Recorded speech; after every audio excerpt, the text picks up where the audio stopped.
由英国表演公司规划的大型骨牌的装置艺术，最近是刷到加拿大去演出，当地人是小济来看，8千外底骨牌啊摆出2公里半。骨牌一个一个倒落来过程，所有人拢举手机咧翕，想要甲记录落来。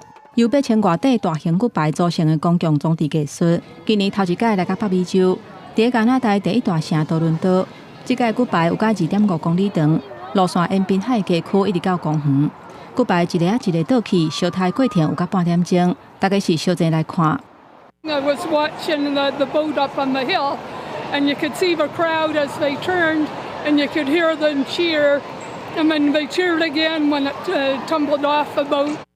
这个由英国表演公司策划罕见大型的装置，透过甲骨牌摆伫个生活当中会经过的徛街、甲店头的附近，要来诱人甲人之间的距离。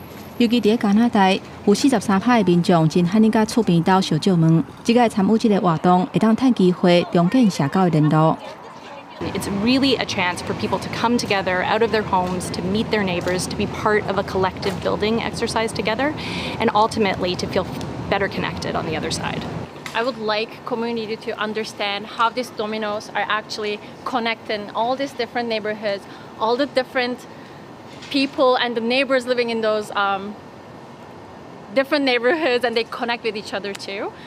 大型骨牌艺术，2016年伫法国普尼岛公开了后，已经伫欧洲、澳洲甲南非等等全球20外个城市展示。即个来到多伦多，出动200外个志工，用几点钟的时间，甲骨牌放好好势。地举行的时间，已经有真侪在地人留下真深的记忆。公司新闻，杨干编译。